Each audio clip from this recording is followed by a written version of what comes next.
If he does fight, Dana White breaks silence on Conor McGregor's UFC future. Dana White insists Conor McGregor could still return to the UFC in 2025. McGregor was found liable for sexual assault in a civil case taken out by Nikita Hand last month, a verdict reached by an Irish jury. He was forced to pay €250,000 in damages and legal costs to Ms. Hand by a judge. The Irishman has denied the allegations and intends to appeal the decision, insisting he was disappointed that the jury did not hear all the evidence as part of the case. When asked for a first reaction to the outcome of the civil case at the UFC 310 post-fight press conference, White said, "What do you mean what's my reaction?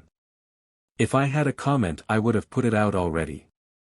McGregor hasn't fought in the UFC since breaking his leg in a trilogy defeat to Dustin Poirier in 2021. He was set to return last July against Michael Chandler, but the fight was shelved as he withdrew after breaking his toe." Advertisement. White was then asked about his future with the MMA promotion, and when he could fight again. He added, "He hasn't been fighting here in how long? If he does fight it will be sometime next year." McGregor has fought just 3 times since losing to bitter rival Khabib Nurmagomedov in 2018, with his career massively faltering in recent years. He made an epic comeback beating Donald Cerrone in 2020, after a 2-year hiatus following the devastating loss.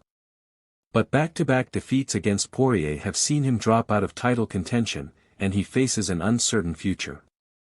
McGregor remains the biggest name on the UFC roster, and would have a whole host of options should he choose to make a comeback in 2025.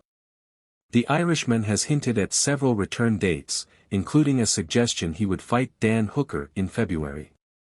But official communications have failed to materialize, and his next octagon exploit remains up in the air. McGregor has teased a number of alternative options, despite having 2 fights remaining on his contract with the UFC. He owns bare-knuckle fighting promotion BKFC, and has teased an appearance in the sport. The 36-year-old even hinted he would fight former UFC star Jeremy Stephens, who he famously mocked with his "Who the EF is that guy?" jibe.